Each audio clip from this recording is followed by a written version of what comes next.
Menage a trois has turned into menage a tech, and face-to-face has turned into tech-to-tech. Technology and romance, internet and dating. We'll talk about that as Kababayan LA starts right now.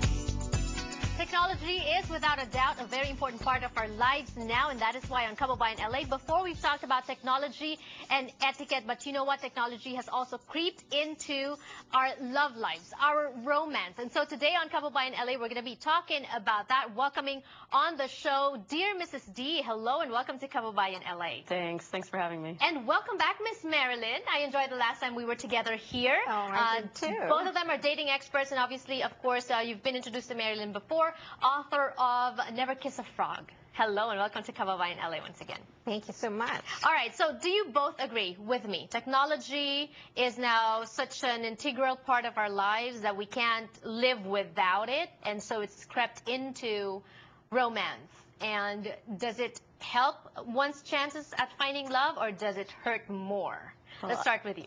I definitely think it helps. I met my own husband online. Really? Yeah, actually. What site? Before it was cool, but on Nerve.com, which actually relaunched in January. As?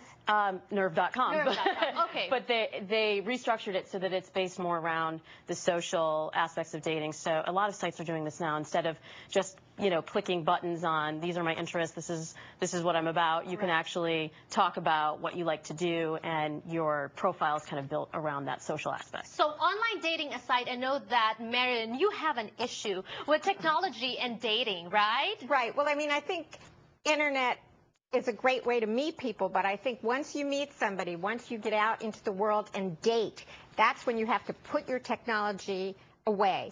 Because we have some thoughts here on how technology is killing romance. We have some slides, how dates used to be versus how dates are now. How did dates used to be? Well, it used to be that you'd go out with someone and it was very romantic. It was just the two of you. You'd look at each other, you'd spend time talking to each other, and you'd go home and you'd have a good old-fashioned goodnight kiss. Mm-hmm. But now it's not just the two of you on a date anymore. It's the three of you. It's you, it's him, and technology. And what I call it is the menage a tech. So, you go out with somebody and you're at this great candlelit restaurant, and then all of a sudden his hand slips under the table and you think, ooh, he's going to give me a little squeeze. But no, he's texting. Yeah, ooh, that's bad. How bad is that? But you know what? When you meet somebody online and then the first few email exchanges, isn't that like sort of like a date already as well? Well, really, it's just leading up to getting to that first date. So, some people are intimidated by online dating, but really it's just a means to get to actually meet each other in person. So when Marilyn says, take the technology and put it aside, what about you? Are there do's and don'ts when you first meet somebody and exchange email online?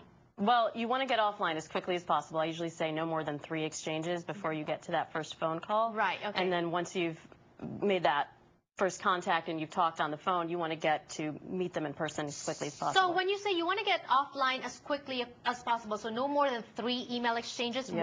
why is that? I think that's very important, because there are cases where people just email each other ad infinitum, for a year or 2 years, and that, they do it because they're afraid of meeting or they don't want to meet. I actually heard of one instance, and it's really crazy.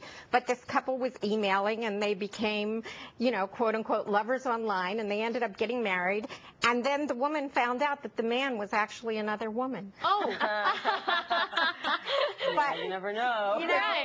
It's crazy, but it's true. But the thing is, if it doesn't take the place of meeting, of connecting. Okay, what about chemistry. phone calls? Are phone calls necessary? When you meet somebody online, okay, 3 email exchanges, do you really have to talk to the person on the phone before you agree to meet face-to-face? Because I don't have time to talk on the phone. But no, I'm not looking. Go ahead.